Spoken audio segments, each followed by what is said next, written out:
At 100,000 miles or beyond, if you are looking at transmission service on a truck that has never had a fluid change, do not let anyone pressure flush it. I will say that again. Do not flush a transmission that has never been serviced. Pressure flushing a never-serviced high-mileage transmission dislodges debris from worn clutch material and pushes it directly into the valve body passages and solenoid bores. That debris causes blockages and erratic shifting that can happen within days of the flush. The transmission that was shifting fine before is now hunting between gears or slipping. For a never-serviced truck above 100,000 miles, the correct procedure is a conservative pan drain and filter change. Let gravity do the work. Change the filter. Refill with the correct fluid. Done. If the fluid looks like dark coffee or smells burnt, repeat the pan drain twice over the next 2 services before even considering anything more aggressive. Pressure flushing a never-serviced transmission is like power washing the inside of a clogged drain. You dislodge everything that was sitting quietly and send it straight into the mechanism. Pan drain and filter, DIY, $50 to $90 in fluid and a filter kit. Dealer cost, $150 to $250. Choose method based on history, not habit. One more item for Phase 2, and this one gets ignored constantly. If your Sierra has a 5.3 or 6.2-liter direct injection engine, fuel additives cannot clean your intake valves. I know the label says they can. They cannot.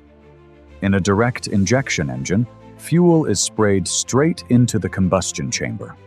It never touches the intake valves. The only thing that reaches the back of those valves is blow-by vapor coming through the PCV system.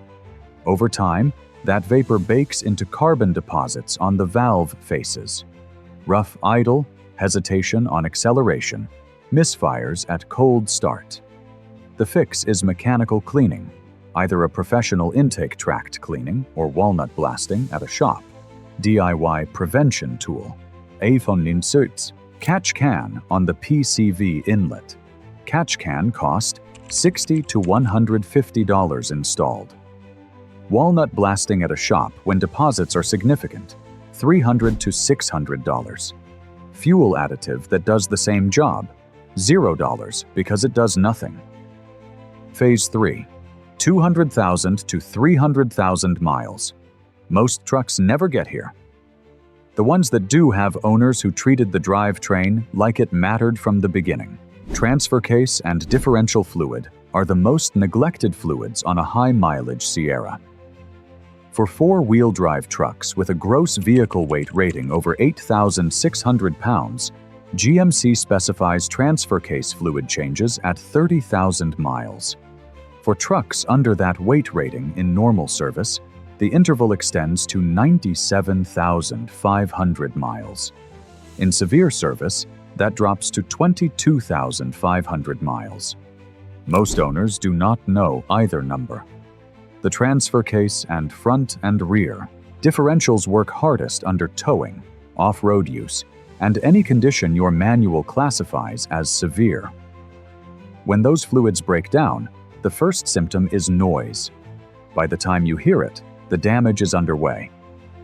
DIY fluid change on transfer case and both differentials, $60 to $110 in fluid.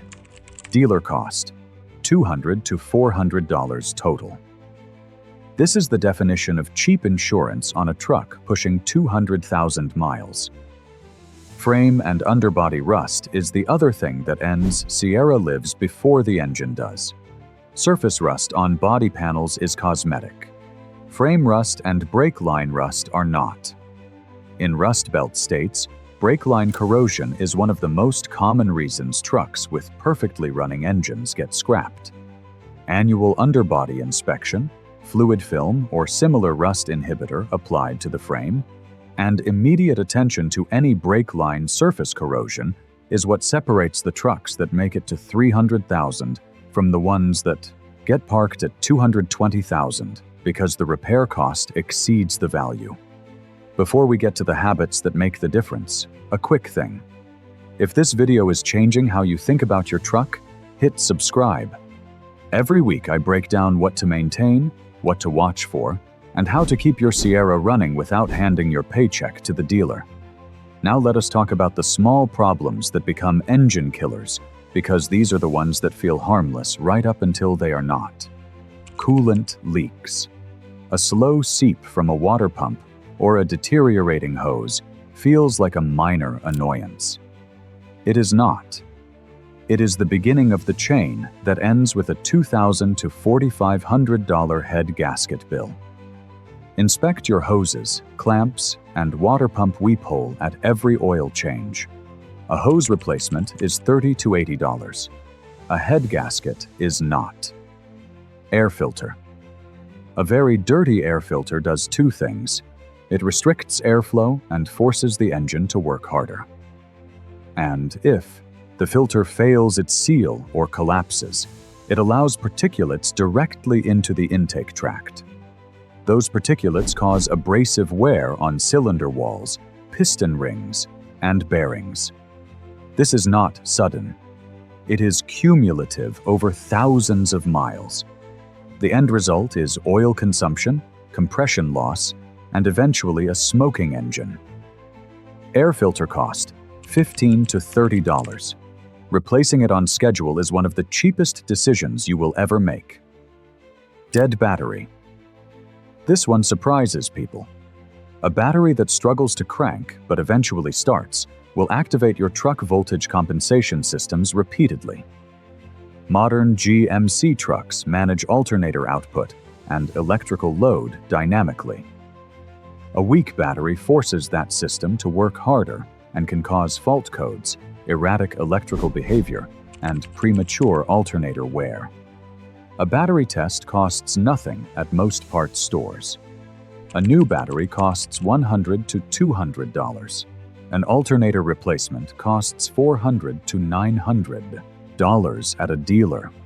Now, here is the plan if you are buying a used Sierra at 120,000 or 160,000 miles, because this is a different conversation than buying new.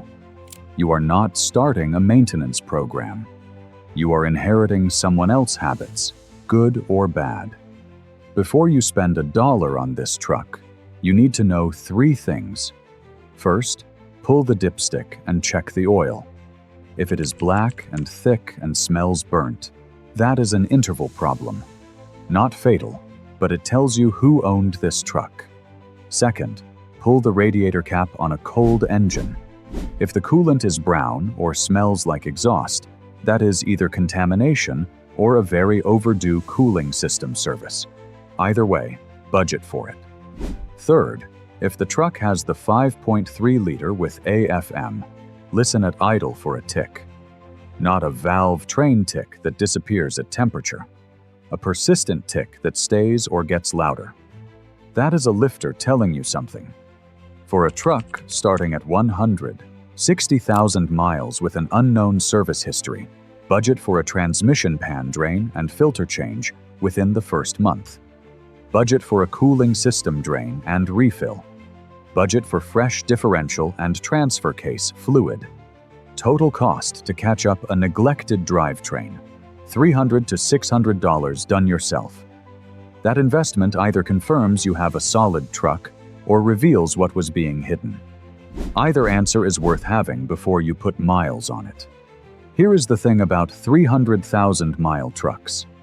They are not rare because the engine gives up. The 5.3-liter and 4.8-liter Ecotec engines in Sierras have been documented in good condition at 150,000, 175,000, and beyond 200,000 miles when properly maintained. The owners who hit 300,000 are not lucky. They are consistent. The truck that gets retired at 180,000 miles is almost always a truck that ran a little low on oil a few times, skipped a coolant service, drove on a ticking lifter for a few weeks because it felt fine. The truck that hits 300,000 is owned by someone who treated every fluid change like the engine could hear them. It can. It just doesn't complain until the damage is already done. Take care of this truck, and it will outlast every payment you ever made on it.